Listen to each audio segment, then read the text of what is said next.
Yeah, what is up, everybody? Your boy E-Man from the Average Joe Sports Talk Podcast, back at it like a bad habit. As always, weekly podcast here that we always do, a weekly stream with my man. How you doing, brother? Good to see you, man. Of course. How you doing, Cricket? How's it going, brother? I'm all right, man. New year has ushered in. We've had some big news in sports today, man. Yeah, I'm ready to talk a little bit about it. How's everything in your world, sir? Hey, like I told you earlier over air, man, it's first quarter of the year for me is huge, personally from my actual work, my actual job. Right. And I got a huge project going on that's an additional work, on top of my day-to-day, responsibilities and operations. But it's something that I've been working on for a while. That's going to make life a whole lot better, not only for the enterprise I work for myself in the future. It's, it's kind of like a big deal, but it's a lot of moving pieces, a lot of legwork, man, which is taking a lot of my time. That's why last week, we didn't do a podcast. I went ahead and I said, look, I'm going back to work last week. I went and did something short on Monday. And then, this week I said, hey, I was actually at a commission meeting last night presenting in front of the commission because I work for a municipality, and I had to do a presentation in front of the commission and the mayor and a bunch of other people. So I didn't get home until 9:00 at night. You've been wide open, man. Yeah, man. It's been crazy, man. It's been crazy. But I have to get back to what relaxes me, bro, which is sitting over here, chopping it up with you, talking sport, man. This takes my mind away from everything. You know what I'm saying, dude? And this is what I like to do, man. So likewise, listen, my friend, likewise. Brother, week 18 is here and gone. All right. Regular season's over. We're in the playoffs. Playoffs, like our good buddy Jim Moore used to say. Playoffs. The playoffs, man. And we go from having that large standpoint of having all these games available on Sunday to bet and analyze. First and foremost, tell the viewers, man, how did you recap your NFL season? How was your record overall, success rate? How'd you end up this year, man? Man, it worked out all right. I have to dive in. I haven't actually done my actual final numbers yet, just because I'll wait till I get my picks released this week. I had a bunch of other stuff. We had the national championship game. It's been wide open this week, man. I've had a lot going on, so I haven't actually done my final numbers yet. But we made some money, man. We started out real hot. We had some peaks and valleys, but we never had really in NFL. We never had any bad weeks. We had a lot of where we treaded water there in some spots. We had a couple really good weeks. We had that one streak early on in the year. We're like 18-5 or something at one point. So yeah, I remember that. I remember that. We made some money. So we're gonna look to keep it rolling into the playoffs, finish this thing off strong. We got some futures alive. So it's gonna be a lot of fun, man. But I don't know where the season went, man. It seemed like it just started yesterday, bro. And in the time, it just evaporates into thin air. It doesn't feel like it has been 3.5, 4 months since we started this thing. It went by quick, bro. It's been a lot of fun, though. I think it's going to be a lot more fun. Absolutely. Yeah, the playoffs are good. I mean, listen, we have let me share my screen here. We got some matchups here that are very intriguing. We have a lot of challenges this weekend. There's a lot of bad weather on some places. It's going to affect some real good teams, and we got to touch individual one of them. But man, and we got to get to them. But what do you think of this 4-5 matchup here, the Browns and the Texans, baby? CJ Stroud, D'Amico Ryan, they clinch, all right, the division because the damn Jags choked on the line. Hey, man, I think I was one of those guys that called the year of a year that I wasn't impressed with Trevor Lawrence, right, this season. And I gave him the slack. And again, the guy was banged up. It's not all his fault. I think there was some breakdowns here, but, the ultimate responsibility falls with the leader of the team, man. All right. It does, man. They had some unfortunate luck. He was banged up, and I will cut in some slack for that because I do think the guy is an incredible talent. But the real thing for them, the real turning point for their season was when Christian Kirk went down. Yep. That offense really took a step back, man. That was kind of his go-to guy, and they never really looked comfortable and in sync after that. And I think that was really kind of the downfall of their season right there is when that guy went down, because you saw everybody around him really become more uncomfortable when they had to take on a bigger role in the offense. Their leading receiver, yardage-wise, was their tight end. All right. It was evident. Yeah, he did step up. Him and NTN step up. But like you said, Kirk is huge. Yeah, he was. And not to throw shade at any of those other guys, man. It just simply made the offense worse. When that guy went down, he was the best receiver. He was his go-to guy. It just simply made them worse, and they put themselves in holes against teams that they had no business being in holes against, and they couldn't climb out of those, man. The offense wasn't explosive enough, and they didn't score enough points in the red zone. Turnovers, penalties, shooting yourself in the foot. That's the recipe for disaster, man. Yeah, no, absolutely. Absolutely. Now let's dive into this matchup, man. For the second time in 20 years, the Browns make the playoffs. All right. Crazy. These two teams met back in week 16, right? Shouldn't take too much away. 36-22 win by the Cleveland. CJ wasn't playing. But yeah, CJ's got to get to face this defense for the first time because they didn't play the last time they met each other. And this defense is built different, man. We're going to see. We already know that CJ is the offensive rookie of the year. I mean, don't get me wrong. Puka Nacua has a little bit of say something about that. You know what I'm saying? Stepping up, breaking up all those records, man. All right, reception records. They ought to cut that trophy in half and give a half to both. I know. I agree with you, man. I agree with you. It's one of those things that CJ had is so under control for the entire season. Him missing a few games kind of let Puka be like, holy crap, man, that hot start all of a sudden came back towards the last few games of the season. So I think he definitely carved himself in there. You know what I mean? I think in instances like this with Rookie of the Year awards, when you've got two guys that both broke records, that doing things that had never been done before, I think they both deserve some recognition, man. Me too. I absolutely believe so because CJ was just setting records week after week, especially. Yeah, and the quarterback's always going to win it over anybody else. Yes. So the quarterback's doing that because, and granted, what Puka, not to take anything away from what Puka had done, but what CJ Stroud done at the quarterback position, a rookie QB on that team with a rookie head coach, that you might not ever see anything like that again, man. And honestly, you're looking to me at the top two coach of the year candidates facing each other. I still give my nod. I hadn't even thought about that, man. Think about it. I give my nod to D'Amico, right? But man, bro, you got to put Stefanski in the hat, man. Was Stefanski is on this year dealing with all the injuries, the quarterback carousel. To just, again, getting a guy of the 55 and older community of the villages here in Florida, all right, playing Parcheesi or I don't know, or freaking shuffleboard, you know what I'm saying, or poker with the crew, with the cul-de-sac crew, you know what I'm saying, to come in and blow out the hinges, putting better numbers than Deshaun Watson did throughout his, combine his Cleveland career, right, whatever he played last year and this year, and the man did it like in 4 games. So, man, it kind of blows my mind what Joe Flacco has been able to do. Unreal. This game for me, though, man, I'm never a fan, and I know why they do it, but I'm never a fan of sitting the guys in Week 18, man. I'm just not, and I know why you do it. I am, and I think that they definitely should have. It's not that I'm not a fan of it. I just think sometimes it lets you have a little hangover. You come in a little sloppy, and we've seen it many times before. I totally think they should have done it because I think Dan Campbell was a dumbass for playing Laporta after he caught that touchdown and getting him hurt. So, I was going to say, I totally understand why you do it. That's 2020, right? I mean, I just think it could have some negative effect, man. Yeah, I think it's hindsight's 2020. I think it could go wrong either way, right? It definitely could. I know you have to do it. You have to do it because when you do, like, you play a guy like Laporta and you get him hurt, and now it costs you your first round. That's how you wind up getting fired a year or two later, man, over some stupid shit like that. So I totally 100% say you have to do it. I just think it could have a little hangover, maybe not, but I think the Texans, the way they won last week, man, and then watching the Jaguars they never really even had to sweat that on Sunday. The Jaguars got whipped that whole game. So, I mean, they got a lot of momentum coming to this thing. They're almost too young to understand really the magnitude of the situation, man. They're like too naive. They just go for it, man. They got a lot of young guys out there playing just balls to the wall. I think this could be a more interesting game than people expect. So you definitely think the mentality of all these young players who, hey, guys, we got nothing to lose. We're not supposed to be here, and we are. So let's go in there, even though it's going to be frigid, all right? It's going to be bad. It's actually made for Cleveland. Well, no, this is in Houston. Oh, I forgot it's in Houston. Never mind. So I forgot. Yeah. I keep forgetting that the worst record has the home field advantage because they won the division winners all get the home field. So I think then that actually evens it up a little bit because guess what? I think like you said, it's that defense is nasty and could create havoc anywhere, but playing at home, where Houston is very, very comfortable, I think it's one of those things that they're going to come out and try to score first right away, take that first shot in the mouth.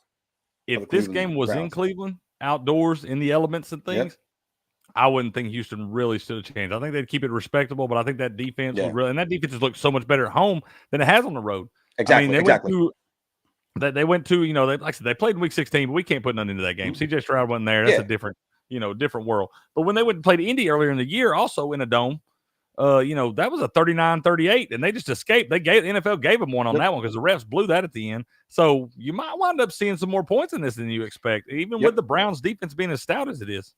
Yep. Again, that's what I said earlier. What I said before when you actually corrected me and said, no, we're playing in Houston because, you're right. It's different. They play different on the road. And again, Absolutely. The equalizer is them playing at home. And we're in the elements. That you notice a lot of wins, right? Before their offense clicked. Actually, let me mention the offense started clicking when Joe Flacco took over the fucking football quarterback. Yeah, right? I mean, you saw so many 300-yard games back to back and 3 touchdowns, regardless of the picks. That's just Flacco mania. You know what I'm saying? That's what he does.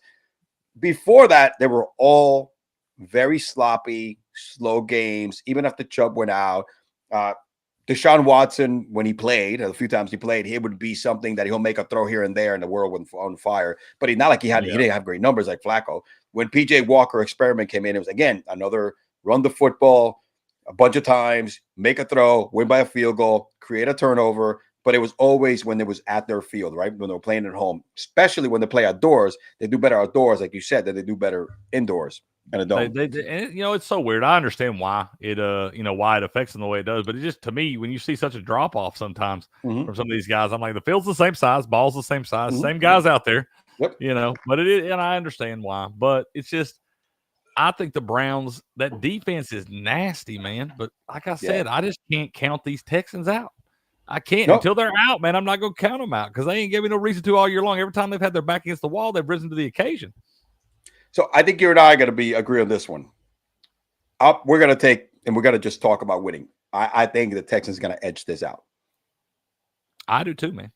I think they got to edge it out. I think the legend of CJ Stroud will continue to grow because this guy, barring any health issues, he's going to be here for a while, and he's definitely one of the next up guys, man.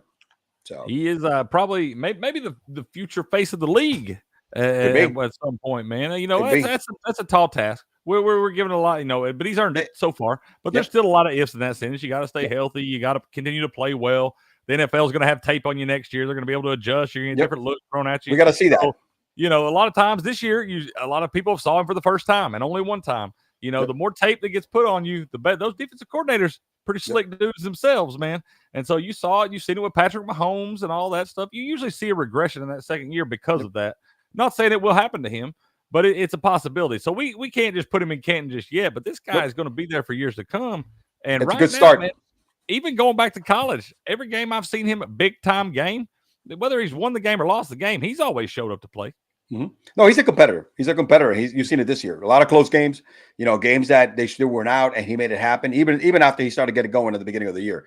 Yeah, he's a competitor. He's a competitor. And look, like you said, let's not stamp it like Bill Parcells said one a long time ago about Tony Romo when he first went out there. And they were like, he said, "Hey, listen, let's put the anointment oil away. All right, this guy just played one game. Look, I think the dude's gonna be great for a very long time, but like you said, it's a pretty darn good start though." So let's just leave it at that, bro. It's real good start. It ain't over yet either, man. The first season ain't even done yet, man. He's still got time to write some history in there. Absolutely, man. And next we have the Kansas City Chiefs and the Dolphins. Tyreek Hill going back home, getting another shot to beat his old team, the team that he actually won the Super Bowl with. What do you think here, man? The temperature is going to be fucking freezing. All right. It's going to be I think it's going to be negative with the wind chill factor, but anywhere around 6 degrees to hopefully negative. It's going to be like a 25 mile an hour wind factor here in this game. And dude, listen, I live in South Florida. I seen the difference how Miami plays at home and on the road. And when it's cold, this is not good for the Dolphins. I don't care how bad the Chiefs have played this year and how bad their offense looks and whatever you want to put out there. But this does not look good for a team that's banged up, where your both star wide receivers are not 100%. And guess what? They're not 100% in what they do best, which is fly, which is run, which is sprint, get out. So it's not good. Your running back, who was like the second, he was number 2 or number 3 in the league with most touchdowns and Mostert, missed the last 2 games. He's coming in hurt if he's going to play. Their defense, Chubb out for they are going in limping worse than any team I've ever seen in a very long time. and the elements are not what they need right now. In addition to all this crap, it doesn't help them at all. No, man, my initial thought in this game was I wanted to look at it and think it would be a bounce back spot for Miami. They got drubbed up in Baltimore a couple weeks ago, and they just let that division slip away right through their fingers on Sunday night. And, they had that game in hand the entire time, it felt like, until that 96-yard punt return really turned everything around right there. This is a bad spot for Miami. You talked about being banged up. They're down to 2 pass rushers. They got 2 edge rushers left. They're probably going to have to sign somebody off the couch themselves this week and get some depth out there because you simply can't make it with those 2 guys going. You're not going to get any kind of rush or any kind of pressure on Patrick Mahomes. And if you let him stand back there, he's going to pick you apart, snowstorm or not. And so they got to, that's the first problem. You talk about the receivers. We don't know if we can see Waddle for the whole game. Tyreek's not 100%. Nope. You talk about Mostert. Achane, I think, can pick up the slack because I think Achane's the better back and makes that offense the best. But with everybody else banged up there, man, I just don't see it. Tua doesn't look confident. Right now, he just doesn't, man. And they haven't, like you said, the teams that get physical with him in the secondary, the Chiefs have quietly got one of the top 5 defense in the NFL. We haven't talked about it as much this year, but that offense has been really bad, really worse than people. I know we've talked about it some, but it's been worse than people realize. And that defense has kept them in a lot of ball games. And so you got a physical secondary that's already played them once. I know it was in Germany, so you got to put a little bit, take a little bit away from that, but it's still a football game. And they played them, they beat them, they smacked them in the mouth right there. And every time Miami's faced a team like this, the physicality in the secondary, they've struggled with it, man. Now you add the elements and all the injury issues. I think it's going to be a bad deal for Miami. I think it's going to be a bad day. It's not going to be sunny in South Florida. It's going to be sunny in South Florida, but not in Kansas City. And here's the other thing. I want to add to that. Miami, like you said, it was their division to lose, and they did lose it. Number 2, they lost that division when they lost that Monday night game against the Tennessee Titans. When they were up by 2 scores. That right there was the turning of the tide because they were hot. And that's when everything went shit's creek. That was something like, the last 757 teams or something that had been up by that many at that point in time in the game had won. It was something crazy like that. 3.5 minutes left, bro. Or 3 minutes and 18 seconds. I don't even know. It was something real short on the 3.5 minutes. And up by 2 scores and you lose the game. That right there was... When you're sitting on your rocking chair at 60 years old or whatever, smoking your cigar, thinking about reflecting the glory days, man, you probably think a lot less about that Buffalo game last Sunday night than you do that Tennessee game. That Tennessee game is going to hurt for some years, man. It will. And, and it's a shame, right? Because here's Tua, who took the 5th-year option, right? Going into a year where he wants to get paid. And he's a warrior, right? I like Tua. The guy's a warrior. He is a warrior. And he overall numbers look good. But then ask yourself, another first round out for Miami, if they do get eliminated by the Kansas City Chiefs, now you got to start asking your question, is Tua my guy? I think he is, man. I think that those questions, so I understand, but I understand you want championships. Everybody wants championships, man. But there's a lot of teams this weekend sitting watching football. He got you to the playoffs. He's giving you the consistency. He's putting up the numbers and stuff. Yeah, he makes some turnovers, but there's a lot. You got to be careful when you start throwing shady guys like Tua because you look at the rest of the league, there's a lot of bad quarterbacks out there. So when you got a guy like this, man, and he does lay it all on the line for you, you got to have the durability issue. So you got to be careful how much or how long you extend that contract for. But the man's still done in my opinion, at this point, has done enough to earn his money. And I think if you start questioning that, you got some real high expectations as a Dolphins fan.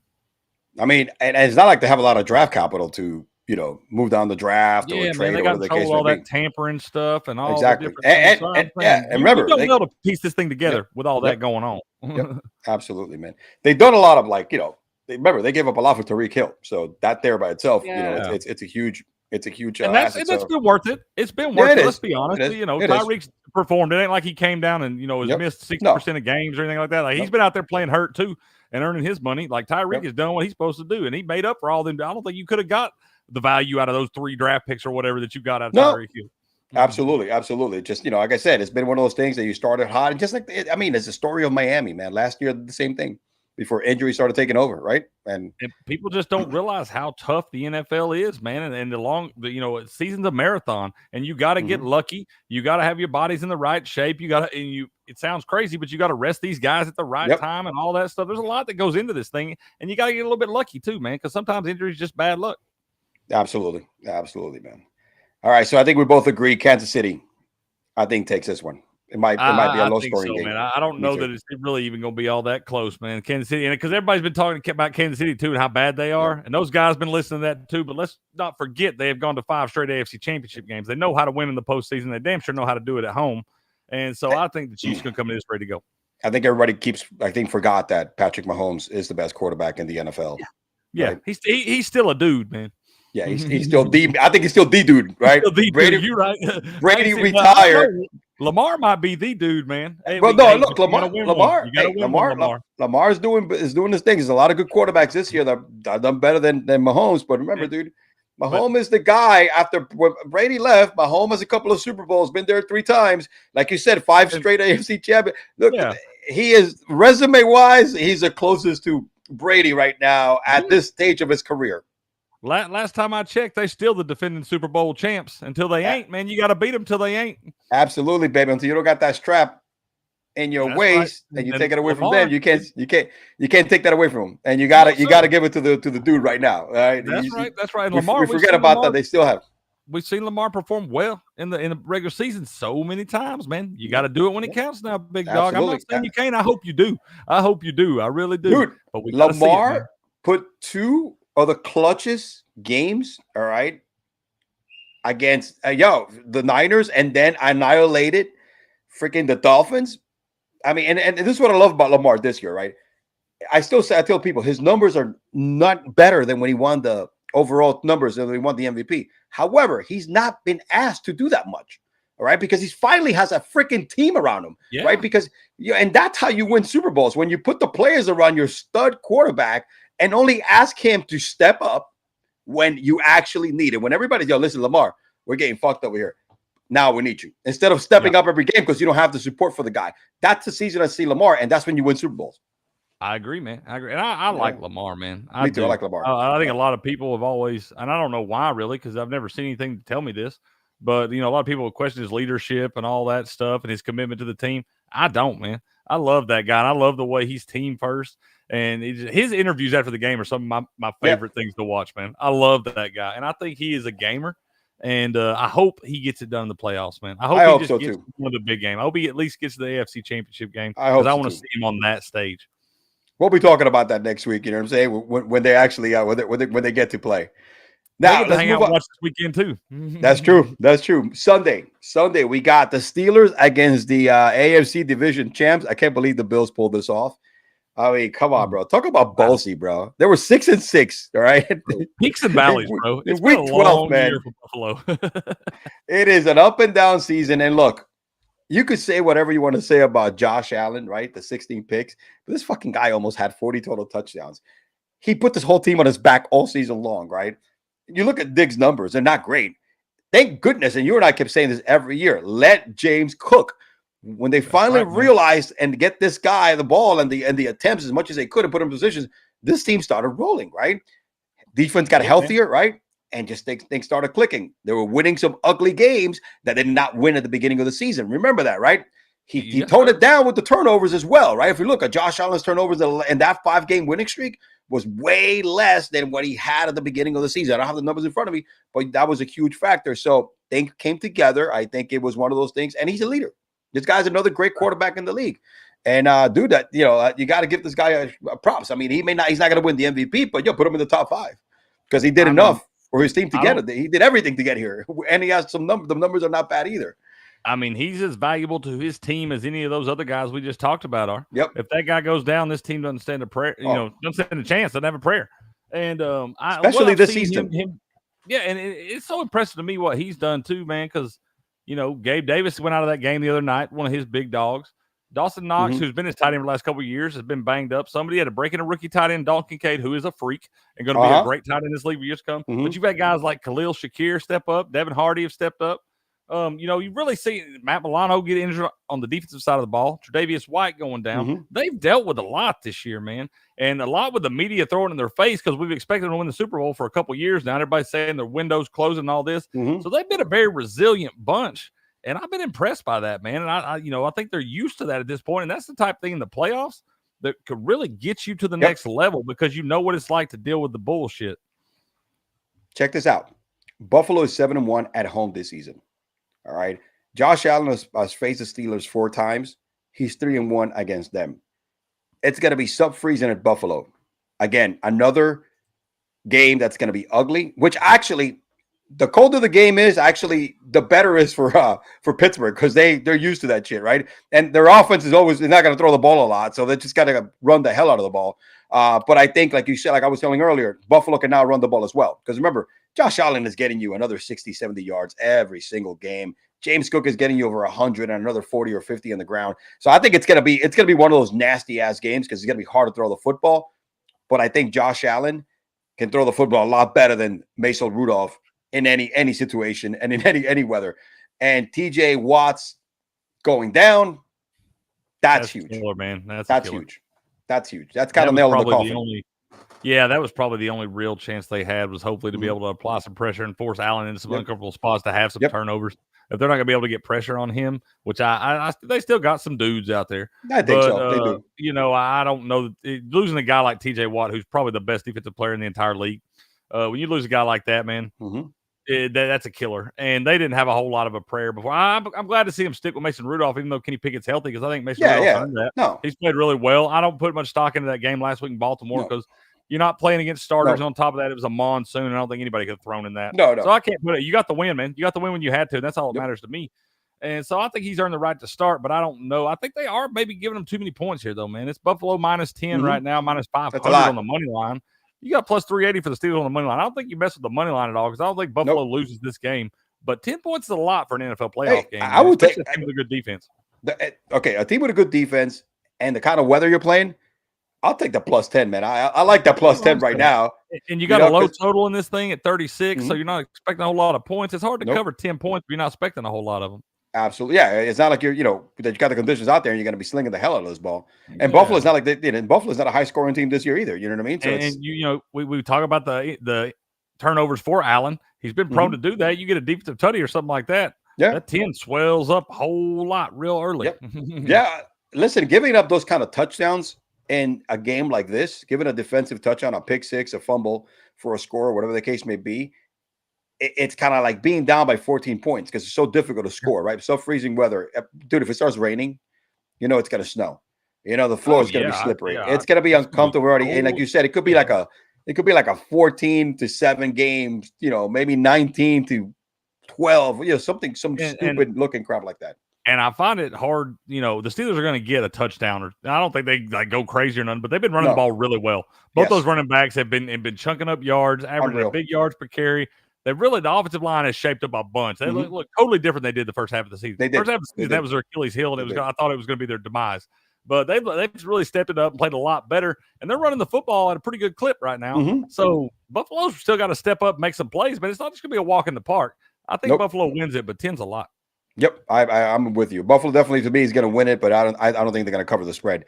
And like you said, the only thing that you want to give to the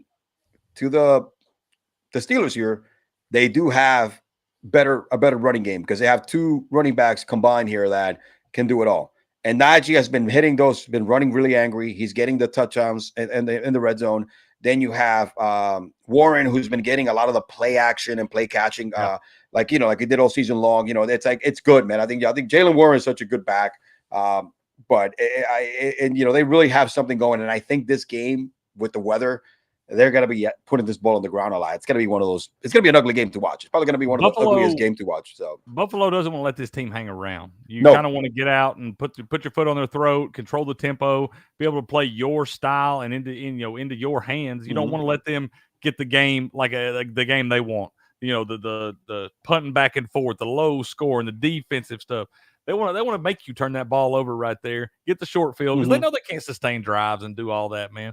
So with the bad weather, like you said, it plays into their favor more so than Buffalo. Yep. But I think Buffalo's overall talent, and then you got the guy Josh Allen, man. I think he's the X factor in the difference. That's one of those. He's one of those generational guys, man. He does it. He could take over games just by himself with his feet, his arm. And you've seen him in the past in the playoffs against lesser quarterbacks. It's against the big dogs that he's had his struggle. And he hadn't really struggled in a lot of those, man. It's just kind of came up with the short end of the stick. But usually the guys like this, these bottom half quarterbacks, which I'm sorry, Mason Rudolph, that's what he is. If you weren't, you'd have been a starter all along. But oh my gosh, yeah. So they would have never drafted Pickett, you know what I mean? Yeah, exactly. When he goes head to head with guys like this, he usually comes out on top and handles business. So I look for a big game out of him, man, and be the difference maker. Absolutely. Yeah, I think Buffalo, it should be an easy win. They're just going to play their game, and I think Pittsburgh just don't have the horses. Probably gross to watch, man. It's going to be a nasty game to watch. There's a reason they played it at 1 o'clock on Sunday. That's right. It's a 1 o'clock game. It's the first one, bro. You know what I mean? Now, talking about a game that might be gross here, but dude, Mike McCarthy is going to get a shot, another revenge game here at his old team, and this time in the playoffs, bro. The Packers against them boys. You know what I'm saying? Them little bitches. Man. Honestly, this should not be a struggle for Dallas. Jordan Love, great year. I don't know if you were able to make this comparison, but I pulled up Aaron's first year as a starter numbers and Jordan Love. Jordan Love made the playoffs. Aaron did it.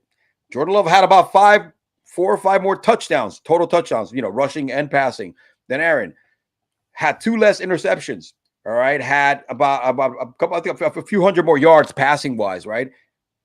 He numbers were almost identical. Jordan Love had even just a tiny bit better and a better record, right? So after the Packers were 13-3 the previous year with Brett Favre before he left. So I think, is Jordan Love their guy? I think he is, right? Yeah, I think it's definitely for that. I think he gets a shot coming back, right, for sure. But it's bro. Is this the guy that we? You get rid of that guy, you deserve to go into football purgatory forever, man. It's an exciting time to be an NFL fan because there are a lot of young studs at the quarterback position, man, that can really be difference makers and game changers. And Jordan Love, what they do in Green Bay, man, with those quarterbacks, bringing them in, sitting them for 2 or 3 years, let them learn under a Hall of Famer and all that. There's something to that, man, because when you come in as a rookie quarterback like a C.J. Stroud or a Bryce Young, it's hard to come in and gain the respect of all those older guys. Everybody knows you're a stud, but at the same time, you still got to learn it, come in and earn it, and you're a rookie. If you come in and deal with the rookie bullshit you have to deal with going to the NFL and not have to worry about leading a franchise right then, you come in, you learn under that guy, you see how to be a professional. You see how to learn the tape. You see all the different little things that these greats do, and you learn that for a few years, man. Then when you finally get your chance, you've already gained the respect of all your teammates because you've been putting the work in. I think it's a lot easier to run a franchise and be the face of a franchise when you get a situation like that. And I really think Green Bay's got something figured out up there. And yeah, Jordan Love's a dude, man. But this weekend it's going to be tough for him, man. Yeah, I think so too. Dallas defense is just next level. They're going to run into a buzzsaw this weekend. The Cowboys at home have played really well. I mean, just really, really well. Look like maybe the best team in the NFL when they play at home right there. I know they've had their struggles on the road. But right here, at home, the line's sitting at 7.5. Heavy Steps likes the Packers plus 7.5, man.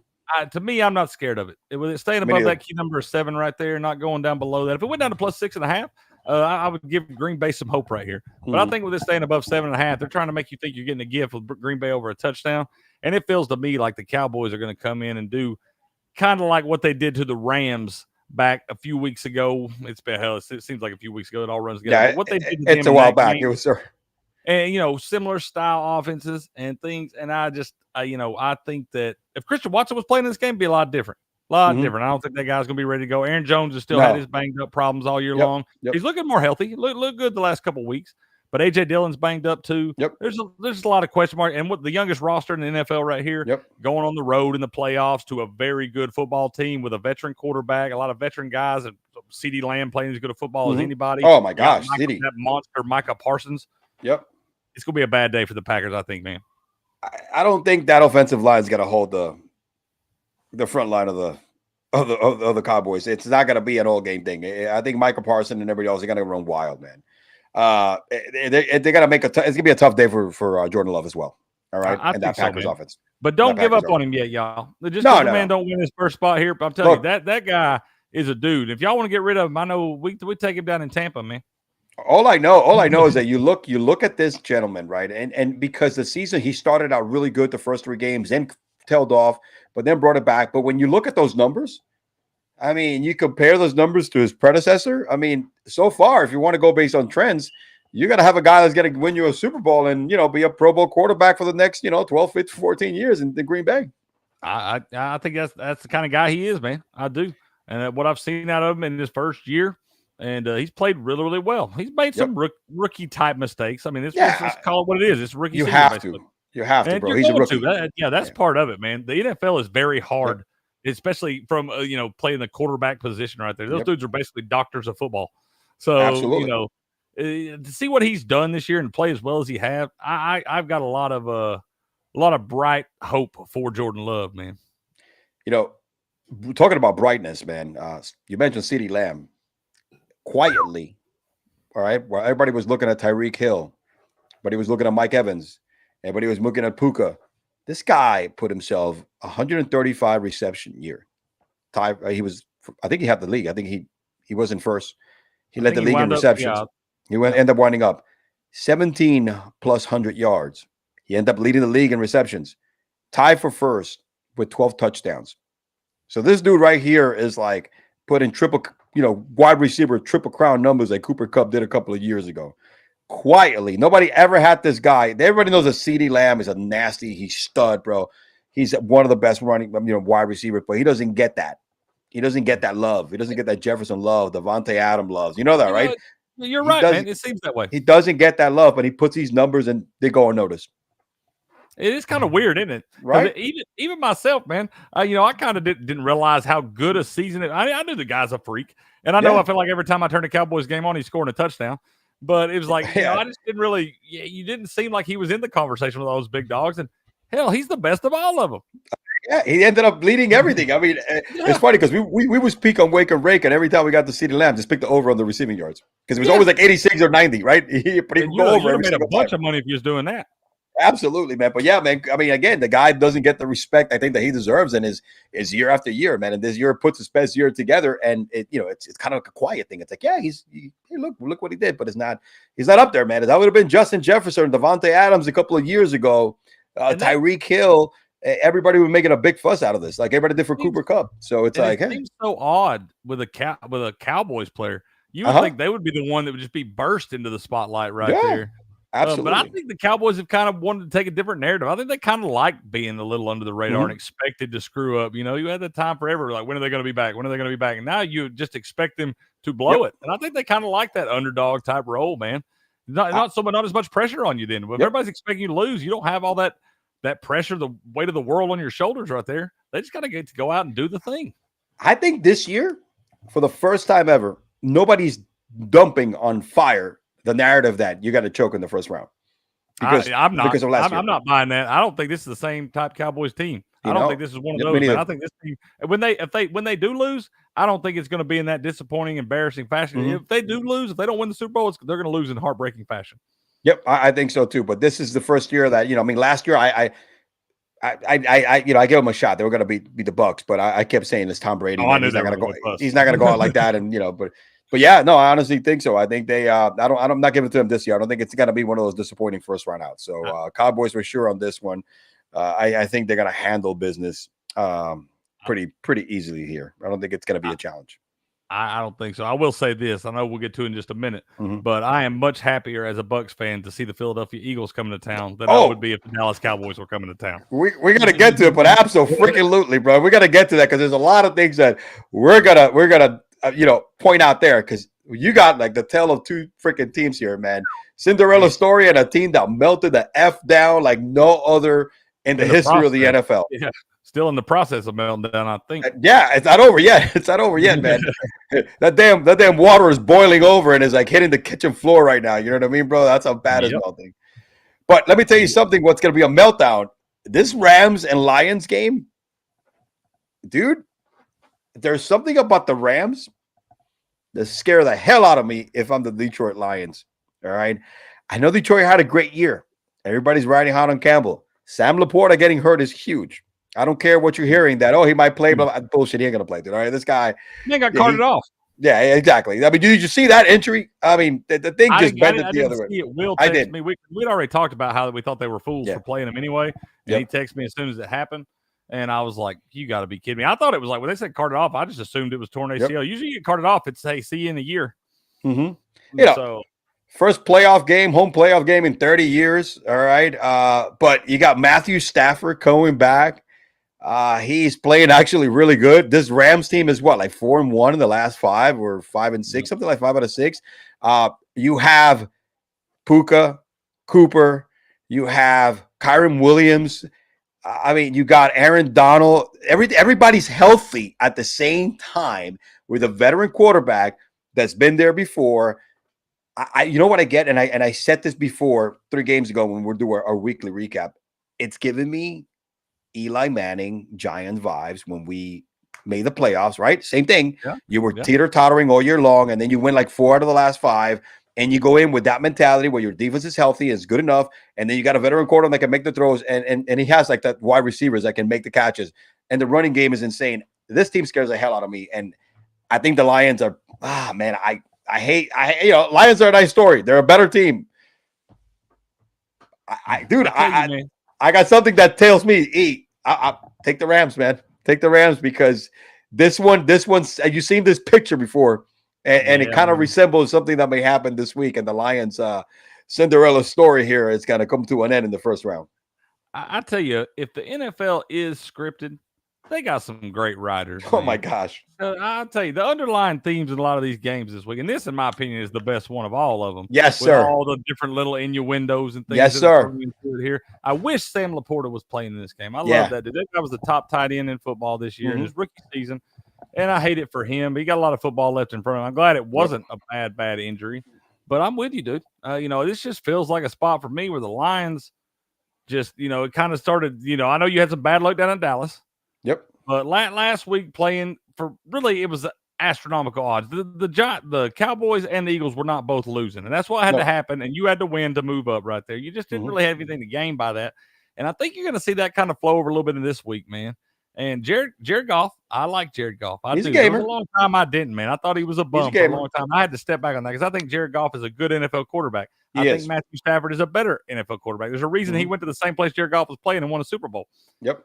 So I think that in this spot, I'm looking at the quarterbacks again as an X factor right here, man. And I think I got to go with the guy that I know is a future Hall of Famer in Matthew Stafford, right? Yep. Look, Sam Laporta, he was the first rookie ever since, or I think he beat, was it Gronk's and Kelsey's touchdown record for a tight end? I think he had 10 this year. As a rookie. I think he broke the rookie tight end record, touchdown record. He had 10. He also broke the reception records against for rookie tight ends as well. And this is a guy that was drafted, in the 4th round? Something like that. Something like that. The guy did not go in the first few rounds. It was a late round guy. And I remember when they drafted him, I was like, wow, they got a steal in Laporta. You know what I mean? And, and I figured that's why they were letting him play. Get the records, be done with, but once you got the records, man, get out of there. Hey, he scored the touchdown. He scored the touchdown, the receptions, dude. Get him out of there. He would have been out of there by the first quarter. He got it. He had it. It's done. Yep. Go. Bye. Absolutely. Sit down, that game, breather, man. Get a water break. Man, that game against Dallas really comes back to bite him in the ass. Yeah, I think that one, man, that might be the one we look back and say this is where it kind of was like, and that's some bad luck because they earned that win. I think that was some bullshit, but at the same time, that sometimes it's hard to overcome stuff like that, man. And now you got a team like this that's looked as good as anybody of late in the Rams right there. That Giants game was a little weird, but that late punt return and all that, it was just a weird game right there, and they still got the win. So the Rams have looked solid, man. They're healthy as they've been. A lot of their big dogs were able to rest last week. They couldn't improve or go down. So I think the Rams are going to be ready to go. It's the game I'm most excited about this weekend. Me too. I'm penciling it in, brother. I'm penciling it in. I want to see this game. This is the one I'm looking forward to the most. I don't work on Monday because it's Martin Luther King. I'm off. So it's great, man. I get to watch that game and enjoy it, bro, without the thing, worrying about going to work. 8:00 game, pop open a beer, chill. There you go. Yes, sir, man. I like it. Definitely going to do that, man. Oh, man. I hope it's worth watching, sir. I hope it is. I hope so, too. It's going to be, I think it's not going to be like a blowout from either side. I don't think so either. I think it's going to be back-to-back. I mean, back high total in this thing, man. A high total. 51.5 for the total. They're expecting some points right here. Yep. I think in this one, I got to lean under. I feel like the last 4 or 5 totals I've bet over that were in the 50s have all went under with ease. Like, it wasn't even really a sweat right here. So but I also have a thing where I don't bet Detroit Lions unders because I did that like 8 times in a row last year and they went over every time. So they're kind of on my no bet list there. So I think I'm just leaning Rams +3 right here. But you better sprinkle a little on that Rams money line too. I like that. You're right. Sprinkle a little bit there, man. Just have yourself a little bit of a leap of faith, because it's one of those that looks good. It's juicy, like like a nice Ruth Chris steak or something like that. You know what I mean? And so I think Cooper Kupp's going to have a big game too for your player props. You look at that, you look at a lot of Cooper Kupp's overs. Feels like he got to rest last week. Puka got his records and all that stuff, and Puka's still going to be Puka. But this feels like a Cooper Kupp game for me. It's Cooper Kupp in his element. All right, he's healthy. He got some rest last week. He's getting healthier and healthier. Remember, he came back. It took him a while to start getting into that form, and he was still banged up. Rhythm, yeah. Exactly, get back in rhythm. And he was still kind of banged up, right? And there was a couple of games that he went out and came back in. So I think now he's probably going to be at the best physical shape and health shape out of the whole season. It cannot come at a better time than the freaking playoffs. You know what I'm saying? So, we talked about, resting the players at the right time. So I feel like the Rams have kind of played this thing out perfectly. And it feels like they're going to be their strongest going into the most important games. Kyren Williams is the X factor in this game, just like the X factor for the now that the Sam Laporta's out. It's going to be the running game, and Gibbs and Montgomery for the Lions, right? So it's going to be one of those things that you don't want to get behind too much, right? Because then you're going to have to force to throw it, and then all of a sudden you're short a wide receiver now and Sam Laporta, which is, come on, 10 touchdowns. That's hard to replace. I don't care what position. No matter who you are, man. That's tough. Exactly. You take that productivity off the field right there. And I'll tell you another guy you mentioned earlier that is a big X factor that we all know about, Aaron Donald. You got the run game. It's been strong for Detroit all year long. You got the two-headed monster and David Montgomery and Jahmyr Gibbs. Right. But how much, Aaron Donald on the back end of his career, but still, when he wants to be one of the most dominant players in football, I think he's going to have to do that. Rise to the occasion this weekend, really wreak havoc in that middle right there. Force that run game. Like I said, force him into those passing situations right there and not give up too much in the run game. And I think he'll be able to do it. And he's one of my big X factors for this game as well. Yep. He came in this season with a chip on his shoulder. And I think he's this is the time that I think he's going to save his best football for. And it's going to be the preseason. I think so. I think a lot of those guys on that team have been. Absolutely. Talking about a team, hey man, what do you think about your Bucks, baby? Huh? Got it done, man. Got it done for sure. We were going to blow that thing last weekend. If you had told me going into Carolina, if we'd have said you're not going to score a touchdown, I'd have said, "Oh no, we in trouble, man. We in trouble." They got it done. Baker was limping every single game, dude. That dude is just. I love that guy. He's a warrior, right there, man. He's a warrior. I gained all respect. I never had any respect for him until last season. And we spoken you and I about this before throughout the season. Him humbling himself, getting released by the Panthers, coming in again, backing up Stafford, and then, getting another job. And then this year, his numbers have been great, probably better than the year that he went to Cleveland to the playoffs. It was 11-5, had some clutch games. Again, Baker is not going to be a Hall of Famer, but he is a starting quarterback in this league that could, start for a nice amount of time. And what he did this year, I mean, right after Brady, I know it's a shitty division, but he pulled the wins when he needed to. And last week, didn't throw for a touchdown, but you saw him running for first downs, banging other guys, right? And the guy could barely freaking walk. That has to mean something, right? Because football is not Madden, it's not joysticks. You know what I'm saying, dude? No. That's hard to do. When you watch that guy limp to the ice tub and everything, man, I've been watching Baker Mayfield play football for a long time, man. I watched him with my own eyes. I think it was 2016 when Oklahoma came to Knoxville to play my Vols. And I watched that man will them back after having a tough first three quarters, and he just tuned all that out, came out in the fourth quarter, did what he had to do, man, got the job done. That was a heartbreaking loss, but that's the kind of competitor he is. He never really gives up on any play, man. You'll never have to worry about Baker Mayfield quitting on you. And in something like the NFL, when you got those guys following you like that, that's everything, man. And I think Baker's best days are ahead of him as an NFL quarterback, man. I think he's only going to continue to get better and learn. I mean, I think that eventually you'll see the physical part of it drop off some just because it's hard to play his style, man, and stay healthy like that. He's not an overly big dude or anything like that. So, but I think Baker, the way he's learning the game and the little dose of humble pie he's taking, this guy's, I think his best days ahead of him. And I'm not mad at him being the starting quarterback for my team for the next few years, man. I'm not.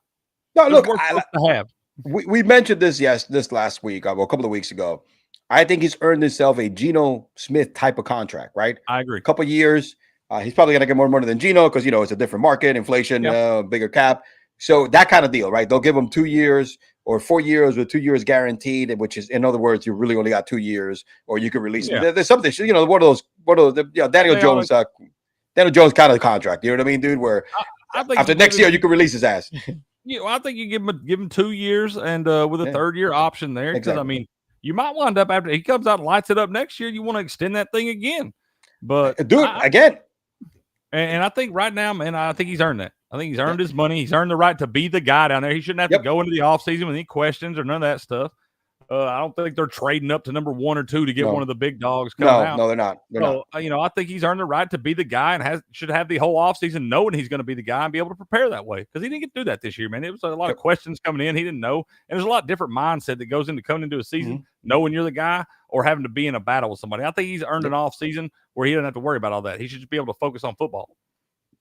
And questions right now, Cricket, I think we have the other side of this football game. The Eagles were 10-1. They were 10-1 at one point. All right. And it was a complete disaster. It was a meltdown that we haven't seen in many, many years. This is a team that led in every category last year, whether rushing, scoring touchdowns. I mean, defense, stopping the run. I mean, it was the points per game. It's 70 sacks last year. Yeah. It's crazy. And Jalen, another guy that has a shitload of touchdowns. He's another warrior. He's kind of like another Baker, right? He's been playing banged up, and he's doing the best he can with what he has and the ability. But man, I mean, look, I think the Eagles should pull this off. They have to pull it off, but I would not be surprised if they lose to the Bucs. I know when they met earlier this year, they shellacked the Bucs like 25-11 or something like that.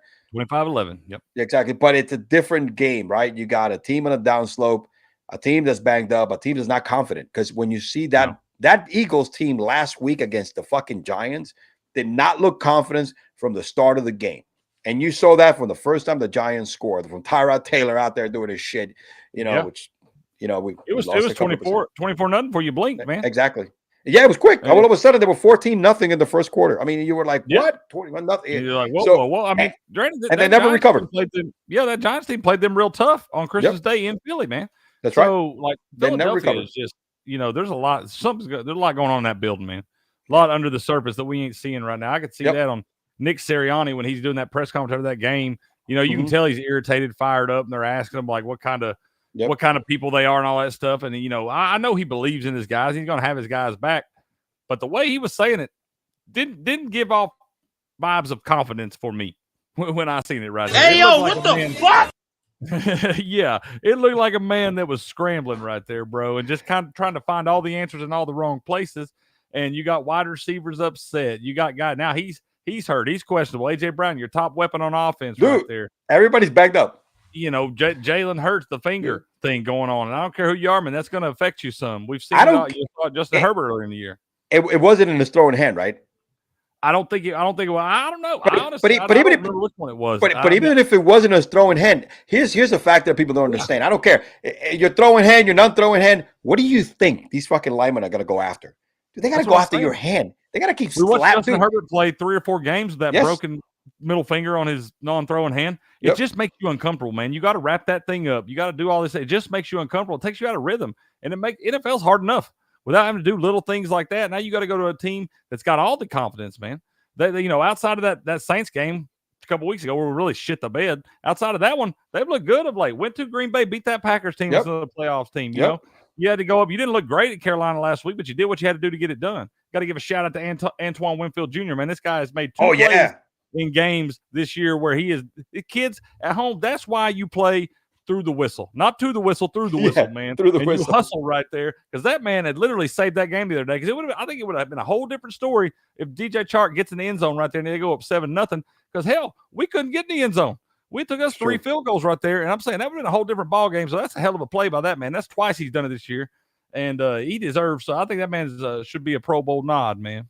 No, yeah, I agree with you. I agree with you at 100, bro. I agree with you 100. So again, Eagles should win. But it's not one of those that you could say. It's not like the Bills against the Bills playing. Who are the Bills playing again? The Bills are playing Pittsburgh. It's not like that game. It's not like like Green Bay against Dallas, where you can feel that confidence, right? That they're going to win. It's not like that. You don't get that. I think the Bucs have a very good opportunity to upset the Eagles here because the Eagles are just on the wrong side right now of history and the wrong side of how you're supposed to be getting into the playoffs. It'd be different if we had saw some progress the last few weeks, if we'd seen them get a little better. But we ain't seen that, man. No. We've seen you get worse. We've seen you get more pissed off. We've seen that guys, mad at each other on the sidelines. We got your head coach upset after the game. It's not a good look right now, man. It's not. And I don't know how you right that ship in 1 week. I don't know how you just solve all these problems in 1 week like that and expect it to be all perfect again. I'll tell you, if they get by this one, I'm going to bet the house on whoever they're playing the next week. That's true. That's true. Absolutely. Well, we'll see because I think it might be San Fran. Oh, they don't want that smoke. Oh, I think it's they already got that smoke once. That was right in the middle of this debacle. Yep, that's what started the whole shit. Yeah, that's what started the whole. Then they are now. They don't want that smoke now. No, that started the whole landslide, bro. That started the whole landslide. Yeah, they don't need that again. Yeah. Well, boys and girls, there we go, man. Those are your games. That's our breakdown. Our predictions for for this week. When it comes to football, when it comes to the NFL, I think there's again game of the week for us is definitely that Rams game and Lions game, man. That's what I'm looking forward to the most. And we also got some news, man. So listen, since I know the NFL is over, we're gonna change this format a little bit of the show every week because football is going down. We're gonna start talking a little more basketball, some more stuff like that. So I also got a little segment that I like to call in case you missed it.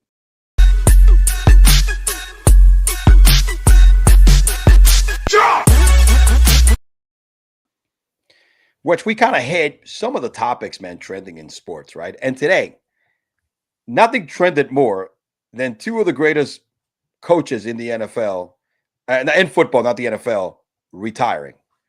First, we got Pete Carroll earlier during the day, mutually agreed to step down, right, with the ownership. Nobody saw this coming, right? Nobody saw this coming. I didn't. And he's got to take a consultant or an advisor position, whatever. So he's still going to be involved in the organization. But this is huge because Pete Carroll has given the Seattle Seahawks everything, any accolade, first Super Bowl ever, winning season after winning season. I think he's won like 175 games with them, right? After he came out of UFC, something like that. 80, I think he has like an insane over 500 record. One of only 3 coaches in football history to win a college football national championship and a Super Bowl. No, look at that. You know who the other 2 are? No, who are the other 2? Jimmy Johnson. Jimmy Johnson is one. Yep, Jimmy Johnson and Barry Switzer. Okay. Barry Switzer. Look at that. Then 2 guys that won it with Dallas. I don't hate that record. I hate that record more than now, man. You know what I mean? So it's that's right. At least Pete Carroll squeezed in there with him, man. Oh, that's true. Yeah, that's true, man. But Pete Carroll is a cool dude, though, man. But it's funny. Cool cat, man. What I love about Pete, right? Pete has always been that guy, man, where he you got a lot of good sound bites from Pete, right?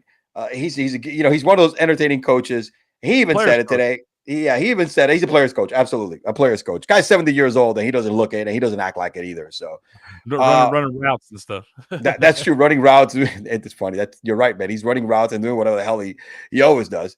But my favorite, I guess, moment from him, or I guess we're going to call it soundbite. Let me go ahead and share my screen. It was when they drafted DK Metcalf. Remember that? Because they got DK late in the game. Here, let me go ahead and play this for you guys. Yeah. Let me see this. Let me do this. Ready? Let me see if you remember this. All right. Let me be on Twitter. Let me know if there's no sound. Damn right. Good. Okay.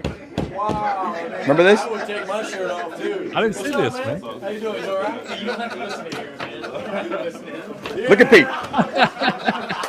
Let's go. Hey, make sure you get that on film now. Make sure you get that on film. That's awesome. DK Metcalf's a monster, bro. Yeah, dude, that's what he does. It's funny, right? Because DK always had that. He was always a tough, built dude. He was doing the whole compound with nothing. Like when they drafted him, because remember, it fell down to them, right? DK fell down to them, and then all of a sudden, I remember that.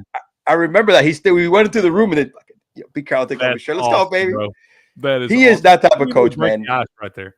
You immediately make that guy feel more comfortable, and that's just kind of guy Pete Carroll is, man. Yeah, one of the greatest coaches of all time. Great career. I'm glad he's still staying on as an analyst because I do think he still needs to be involved in football. Yep. Very, very brilliant man when it comes to football, and so I'm glad he's staying on with the team at least. Yeah, me too. Me too. I'm glad for him. I think he said it. He's not burnt out or anything like that. He's ready to, keep working in the actual, in the keep working with the team and eventually doing good things for the team, right? So now the other biggest news today, bro. What do you think about Nick Saban calling it quits, my brother? Man, that's crazy. This one really did come out of nowhere for me. I would have expected it a lot more had they been able to finish that thing off and win the national title right there. Yeah. But I think Nick Saban's kind of at some point the man just like Pete Carroll in his 70s, and you get to a point where you're like, what else do I have to prove, man? I got 7 national championships. I'm already the greatest coach of all time. They're already going to put a statue outside the stadium for me. Maybe Mama Bear is sitting back and saying, hey, man, I'd like to hang out with you a little bit. Go hang out with them grandkids and stuff. Because he ain't got nothing to prove. And the man's been working 365 days a year for the better part of 40 years now. That's a full-time job, especially the way he does it. The college football landscape is changing. We're going to the 12-team playoff. College football ain't never been easy to win at. It ain't going to get no easier, man. The parity is spread out a lot throughout college football now. And it's just going to be a different world. And I don't think he really wanted to transition into that. He'd done enough, and it wasn't really that sour of a pill. They wound up coming back from that early loss of the year against Texas to come back, make the playoff. You had a shot at it. His defensive coordinator still retired last week too. I thought it was cool that I don't know when he decided this, when he figured out he was going to do it, but I thought it was cool that he at least waited for a few days after the national championship game. Because if he had announced this last week after they lost, that takes a lot of the spotlight off of Washington and Michigan right there.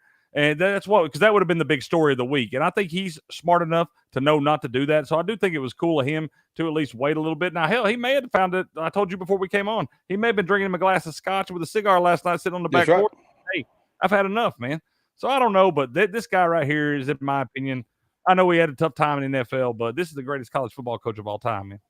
297 wins, 71 losses, 1 tie, 7 national championships, right? 11 SEC championships, 1 MAC championship, 5-time coach of the year, Paul Bryan award winner twice, Walter Camp coach of the year. 2-time AP coach of the year. Absolutely the best ever. All right. The best ever that you've ever seen.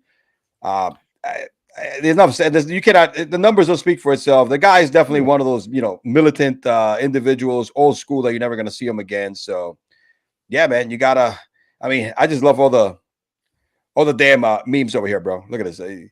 People just saying goodbye to him. It's one of those things that Deion Sanders goes out there and says, thank you, man, the greatest of all time. Nobody's ever going to put up that ever again. Everybody started giving us flowers left and right. The man deserves to get his flowers, and it is the greatest coach, probably football coach of all time, out there with Bill Belichick, whether it's the NFL or college. You still got a fucking coach, man. Yeah, man. You're a leader of men. It's not just about what he does on the football field and all the success that you got to think about how many people he's but helped become great human beings, help mold them into being great members of society. It's not just about football. We all get caught up in all that, but this is a great leader of men. And, really his, not just players, man. You look at a guy like Steve Sarkisian, man, that had a really, had all the trouble at USC, the drinking problem, all that stuff. Steve Sarkisian will be the first to tell you, man, he owes everything he has right now to Nick Saban. Because Nick Saban's the one when nobody else wanted to give him a chance, brought him in, let him be the offensive coordinator, gave him a new lease on life to get that job at Texas. So it's not just about the players, man. It's about all the people all the way down through the whole program and just everybody that Nick Saban's touched in his life. It's a career. It's a legendary career, and he's the greatest of all time. But the ripple effect this will cause in college football, man, is really what's got to be talked about. Because I'm sorry, but whoever comes in, some other program right now, you're about to see programs just start being left without coaches all of a sudden in a bad time, man. Because some big dog's going to Alabama. This is the hottest job. The hottest job opening. Hottest job opening right now, dude. All right. This is like, man, this is not only one of the biggest jobs in college football. This is one of the biggest jobs in sports, man. In sports. You can't, like that's what I'm saying. I honestly could see certain spots where an NFL coach might leave an NFL team to go be the head coach at Alabama.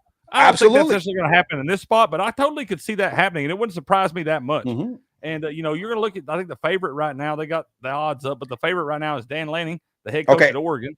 I heard about that. If he jumps ship, then Oregon's open. That's somebody's going to leave another big dog to go to Oregon, because Oregon's a premier job too.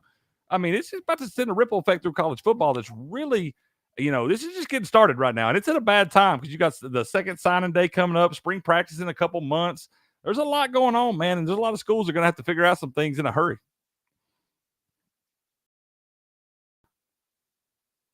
You muted on me. I can't hear you.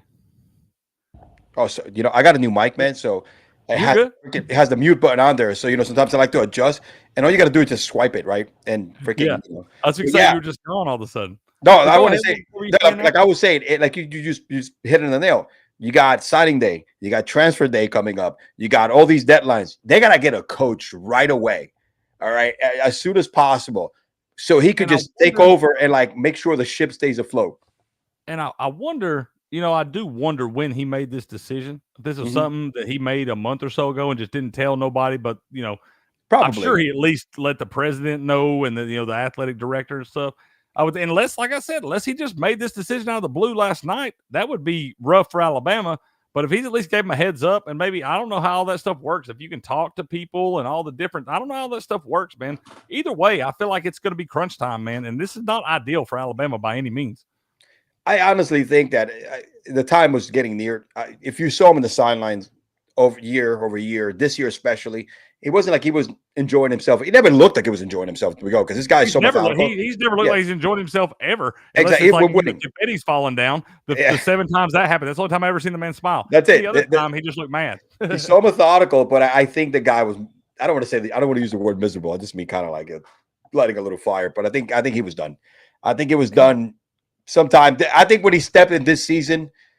I think he said, I'm going to give it my all this season, but I'm tired, right? The game is changing, like you mentioned. If I get a shot to win another championship, I'm going to go for it. I think if they would have won another championship, maybe it would have given him a little more fuel to be like, fuck it, let's see if we can win another one. I think he might have announced on the national championship celebration. He might have sailed off in the sunset. But when you're a perfectionist like that man is, when literally he's like OCD. I mean, almost perfection to a fault. That's got to be taxing on you mentally, physically, your fan, all that different stuff, man, that goes into it. There's a lot that goes into this. And it's got to wear on you over the years. And it does. I think you're right. He did just look tired, man. It does, man. It does. I mean, I don't want to say I can relate because I've never won any championships before. But when I look at my own job, right, and I got a lot of moving pieces, I manage a large operation. And then when I got different projects and stuff like that I got a lot of stuff that's beyond my control because, I got vendors, I got equipment, I got other individuals, I got to do this. But I am such a guy that plans for that kind of stuff to go well. I'm very proactive, right? I don't like to be reactive because that's how I've been very successful by trying to plan ahead as much as I can and try to anticipate errors. And it does get to you, dude. The planning gets to you. And then when you execute and you be like, okay, it happened, but you put yourself through so much boom, boom, boom, boom, boom, different type of scenarios that you actually, mentally exhaust yourself. And imagine that guy, bro, who has the toughest fucking job in the country, bro, in the fucking game. And the amount of success he's had is kind of a double-edged sword because 2 losses is a bad season. And when you put that kind of pressure on yourself year in and year out, you're kind of seeing it with Dabo Swinney right now. He's kind of put himself in that same spot. And that'll make you an old man quick. Yeah. When you're lying awake at night thinking, how do I not lose 2 games against in an SEC schedule? Yep. And I'm going out playing the big dogs in non-conference. Like, everybody wants to watch Alabama on TV, man. You don't have many weeks where you get to UTC it and just be like, okay, it's cool. No. Well, he don't even relax on those weeks. That's the thing. He don't relax when he's playing an FCS school. Some of the most fired up press conferences you ever seen from that guy are after games where he played Georgia Southern and stuff like that. That dude is now relaxing in the offseason after he wins his championship.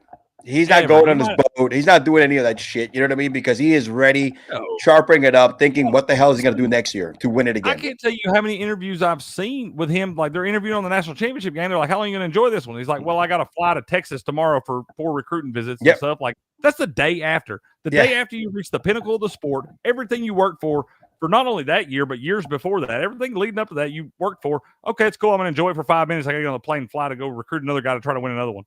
Guy's done it 7 times, and he's done it every single time. He hasn't changed anything because he's won it 7 times. It's like I feel like you're almost taking it for granted, Nick. Take a couple days off, man. That national title just bought you some of those recruits anyway. They want to come win for a ring, man. You don't have to do much, bro. You don't have to do much, man. Bro, you just walk in the room and say, hey, man, you got it. That's it. Just show the bling, bro. Just show the bling. 5 days. You could even go a week later. Those guys are not going to commit. right? They're not going to commit anywhere because they know you're going to come home and see them. That's all. They might call you on vacation, bro. Exactly. Absolutely, man. But shout out to the GOAT, man. One of the greatest, I think one of the greatest in football, whether it's college or the NFL, to lace them up and hit those sidelines, man, and hold that clipboard. And also Pete Carroll, man, one of the greatest, because Pete Carroll was a damn good college coach. He's a damn good, a hell of an NFL coach. Guys that were generational that you and I watch, watch growing up, right? I mean, these are individuals that were at least part of my mostly like teenage adult life up till now. So it's crazy. I've literally watched both these guys coach in some of the greatest football games I've ever seen and will ever see. A couple of them. So it's like, I saw Pete Carroll coaching I saw it at the college level in that Texas game back in the day, and then that Patriots Super Bowl. Granted, he came on the short end of the stick right there. Bad play call. You should have handed it to the beast mode. Yeah, that's true. Still, those games, I've seen some of the most exciting football games in my lifetime with these two guys on the sidelines. Shout out to both of them careers, leaders of men. Well done. Well done. They will be missed. They will be missed. Absolutely. That's all we got today, Cricket. You know what I'm saying? Hey, tell the people where they can find you, man. I know you got a couple of deals going. You got you got a special campaign going. I think I heard of you guys. We do got a promo going, man. Over at sportspicks.locals.com, we provide the greatest value in sports handicap. We got a little promo going right now. You can get 40% off your annual subscription by using the promo code GAMEON with a capital G. Make sure you're clicked on the annual subscription, but you get 40% off right now. That's over a $200 value, folks. Got the great Robert Barnes making the official picks. He had a tough day in the CFP semifinals, lost a couple 5% plays, man. The first, he was 10-0 before that, but he picked it back up the other night and took Michigan on a big 5% play and handled that. So come check us out, man. Sportspicks.locals.com, where we turn the odds in your favor. Yeah, and check out check Cricket every morning, right? What's your Espresso Shot show with Will? Yeah, Game on every morning, man. 7:30 a.m. Eastern, 4:30 a.m. Pacific. Me and my guy Will, Game On over there doing the Sports Morning Espresso Shot, man. Come check us out. We have a lot of fun over there, man. That's a great show, man. It's a great show. I gotta make after this quarter. I know you told me before. I mean, if I'm okay, I gotta take a day off just to come in and all you got to do is tell me when, man. I'll shoot the shit, bro. You come join us anytime. I got to shoot the shit, bro. You guys have a good thing going on, man. You guys, it's really fun. It's a great show. I appreciate that, man. You are welcome anytime, sir. All right, that's all I got for today. Me and my boy Cricket, your boy E-Man from the Average Joe Sports Talk Podcast, signing out. Cricket. See you next Tuesday. Yeah, it will be Tuesday. It won't be Wednesday. It will be Tuesday. It'll be Tuesday. All right. Yeah, we'll see you next Tuesday then. Peace out, guys. Have a great day and night, actually. Yo!